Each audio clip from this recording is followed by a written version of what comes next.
ഓപ്പോയുടെ Oppo F19 Pro series ഇപ്പോൾ ഇന്ത്യയിൽ launch ചെയ്തിട്ടുണ്ട്. ഓപ്പോ F19 Pro സീരീസിൽ രണ്ട് ഫോണുകൾ വരുന്നുണ്ട്. ഓപ്പോ F19 Proയും പിന്നെ ഓപ്പോ F19 Pro Plus 5Gയും.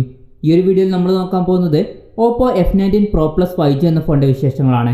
അതിനു മുമ്പ് ഇതുപോലുള്ള വീഡിയോസ് ഇനിയും കാണാൻ താല്പര്യമുണ്ടെന്നുണ്ടെങ്കിൽ ഈ ചാനൽ ഒന്ന് സബ്സ്ക്രൈബ് ചെയ്യാവുന്നതാണ്. പിന്നെ അടുത്തൊരുന്ന ഒരു ബെല്ലൈക്കണും കൂടി എനേബിൾ ചെയ്ത് വെച്ചാൽ ഞാൻ വീഡിയോസ് അപ്ലോഡ് ചെയ്യുമ്പോൾ തന്നെ നിങ്ങൾക്ക് അതിൻ്റെ നോട്ടിഫിക്കേഷൻ ലഭിക്കുന്നതായിരിക്കും. ആദ്യം ഡിസ്പ്ലേയുടെ കാര്യം പറയുകയാണെങ്കിൽ ഓപ്പോ F19 Pro Plus 5Gയിൽ 6.43 ഇഞ്ചിൻ്റെ ഫുൾ HD പ്ലസ് ഡിസ്പ്ലേ ആണ് വരുന്നത്. ഈ ഫോണിൽ AMOLED ഡിസ്പ്ലേ ആണ് ഉപയോഗിച്ചിട്ടുള്ളത്. പിന്നെ ഈ ഫോണിൽ കൂടിയ റിഫ്രഷ് റേറ്റും സപ്പോർട്ട് ചെയ്യുന്നില്ല. 60 ഹെർട്സിൻ്റെ റിഫ്രഷ് റേറ്റുമായിട്ടാണ് ഈ ഫോൺ വരുന്നത്. 26,000 രൂപ പ്രൈസ് റേഞ്ചിൽ കൂടിയ റിഫ്രഷ് റേറ്റും കൂടി സപ്പോർട്ട് ചെയ്തിരുന്നെങ്കിൽ നല്ലൊരു കാര്യമാണ്. പിന്നെ ഈ ഫോണിൽ പഞ്ചോൾ ഡിസ്പ്ലേ ആണ് കൊടുത്തിട്ടുള്ളത്. പഞ്ചോൾ വരുന്നത് ടോപ്പ് ലെഫ്റ്റ് ഭാഗത്തായിട്ടാണ്. 20:9 എന്നുള്ള ആസ്പെക്ട് റേഷ്യോയിലാണ് ഈ ഫോൺ വരുന്നത്. ഈ ഫോണിൽ ഏകദേശം 90.8% സ്ക്രീൻ ടു ബോഡി റേഷ്യോ വരുന്നുണ്ട്. പിന്നെ ഈ ഫോണിൽ 150 ഹെർട്സിൻ്റെ ടച്ച് സാമ്പിളിംഗ് റേറ്റ് സപ്പോർട്ട് ചെയ്യുന്നുണ്ട്. ഫോണിൻ്റെ പീക്ക് ബ്രൈറ്റ്നസ് വരുന്നത് 800 നിറ്റ്സ് ആണ്. പിന്നെ ഫോണിൻ്റെ ഫ്രണ്ടിൽ ഗൊറില്ല ഗ്ലാസ് 5ൻ്റെ പ്രൊട്ടക്ഷൻ കൊടുത്തിട്ടുണ്ട്. പിന്നെ ഇൻ ഡിസ്പ്ലേ ഫിംഗർ പ്രിന്റ് സെൻസറുമായിട്ടാണ് ഈ ഫോൺ വരുന്നത്. ഫോണിൻ്റെ ബാക്കിൽ റെക്ടാങ്കുലർ ഡിസൈനുള്ള ക്യാമറ മോഡ്യൂൾ കൊടുത്തിട്ടുണ്ട്. പിന്നെ ഈ ഫോണിൻ്റെ രണ്ട് കളർ വേരിയൻസ് ആണ് ഇപ്പോൾ ഇന്ത്യയിൽ ലോഞ്ച് ചെയ്തിരിക്കുന്നത്. ഫ്ലൂയിഡ് ബ്ലാക്കും അതുപോലെ തന്നെ സ്പേസ് സിൽവറും. പിന്നെ ഈ ഫോണിൻ്റെ വെയിറ്റ് വരുന്നത് ഏകദേശം 173 ഗ്രാമാണ്. അത്യാവശ്യം നല്ല വെയിറ്റ് കുറഞ്ഞൊരു ഫോണാണിത്. അതുമാത്രമല്ല ഫോണിൻ്റെ തിക്നെസ് വരുന്നത് 7.8 mm ആണ്. അവൻ തിക്നെസ്സും അത്യാവശ്യം കുറവാണ്. പിന്നെ പ്രോസസ്സറിൻ്റെ കാര്യം പറയുകയാണെങ്കിൽ mediatekൻ്റെ dimensity 800U എന്ന പ്രോസസ്സറുമായിട്ടാണ് ഈ ഫോൺ വരുന്നത്. ഓവറോൾ നോക്കുകയാണെന്നുണ്ടെങ്കിൽ ഈ ഒരു പ്രൈസ് റേഞ്ചിലെ ബെസ്റ്റ് പ്രോസസ്സർ എന്നൊന്നും പറയാൻ പറ്റില്ല. പക്ഷേ ഇതൊരു ഓഫ്ലൈൻ ഫോണാണ്.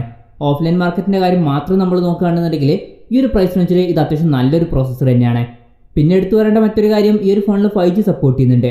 ഇപ്പം ഓഫ്ലൈൻ മാർക്കറ്റിൽ നിന്ന് മേടിക്കാൻ പറ്റിയിട്ടുള്ള ഏറ്റവും കുറഞ്ഞ വിലയിൽ വരുന്ന 5G ഫോണാണിത്. പിന്നെ ഈ ഫോണിൽ 8GB റാം എടുത്തിട്ടുണ്ട്.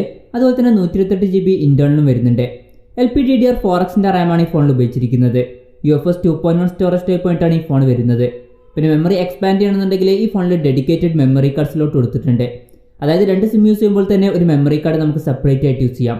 പിന്നെ ഈ ഫോണിൽ 3.5 mm ഓഡിയോ ജാക്ക് കൊടുത്തിട്ടുണ്ട്. ആൻഡ്രോയിഡ് 11 ബേസ് ചെയ്തിട്ടുള്ള കളർവോയ്സ് സോഫ്റ്റ്വെയറുമായിട്ടാണ് ഈ ഫോൺ വരുന്നത്.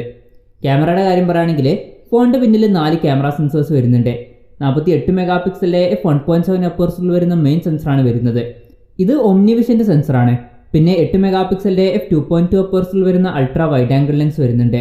പിന്നെ 2 മെഗാപിക്സലിൻ്റെ f2.4 അപ്പേഴ്സിൽ വരുന്ന മാക്രോ ലെൻസും അതുപോലെ തന്നെ 2 മെഗാപിക്സലിൻ്റെ f2.4 അപ്പേഴ്സിൽ വരുന്ന ഡെപ്ത് സെൻസറും വരുന്നുണ്ട്. പിന്നെ ഫ്രണ്ടിൽ 16 മെഗാപിക്സലിൻ്റെ f2.4 അപ്പേഴ്സിൽ വരുന്ന സെൽഫി ക്യാമറ ആണ് വരുന്നത്.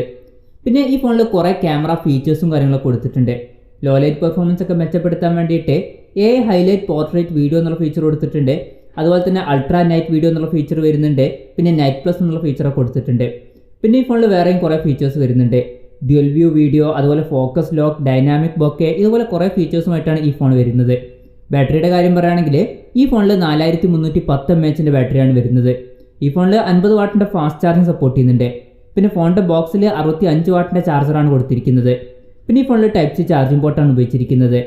ഈ ഫോണിൻ്റെ വില വരുന്നത് 25,990 രൂപയാണ്. മാർച്ച് 17 മുതലാണ് ഈ ഫോണിൻ്റെ സെയിൽ സ്റ്റാർട്ട് ചെയ്യുന്നത്. അപ്പോൾ നമ്മൾ ഓവറോൾ നോക്കുകയാണെന്നുണ്ടെങ്കിൽ ഈ ഒരു പ്രൈസ് റേഞ്ചിൽ ഓഫ്ലൈൻ മാർക്കറ്റിൽ നിന്ന് മേടിക്കാൻ പറ്റിയിട്ടുള്ള അത്യാവശ്യം നല്ലൊരു ഫോൺ തന്നെയാണ് Oppo Reno5 Pro Plus 5G എന്ന ഫോണ്. പക്ഷേ നമ്മൾ ഓൺലൈൻ മാർക്കറ്റും കൂടി കൺസിഡർ ചെയ്യുകയാണെന്നുണ്ടെങ്കിൽ ഈ ഒരു പ്രൈസ് റേഞ്ചിൽ ബെറ്റർ ആയിട്ടുള്ള ഓപ്ഷൻസ് വരുന്നുണ്ട്. ഇതിനേക്കാൾ കുറഞ്ഞ പ്രൈസ് റേഞ്ചിൽ Realme X7 പോലുള്ള ഫോണുകൾ വരുന്നുണ്ട്. അതുപോലെ തന്നെ MI 10i പോലുള്ള ഫോണുകളൊക്കെ വരുന്നുണ്ട്. പിന്നെ ഇതിനേക്കാളൊക്കെ കുറഞ്ഞ പ്രൈസ് റേഞ്ചിൽ 5G സപ്പോർട്ട് ഇല്ലെങ്കിലും Redmi Note 10 സീരീസ് ഒക്കെ വരുന്നുണ്ട്. എന്തായാലും ഈ ഒരു ഫോണിനെ പറ്റിയിട്ടുള്ള നിങ്ങളുടെ അഭിപ്രായം ജസ്റ്റ് ഒന്ന് കമൻറ്റ് ചെയ്യുക.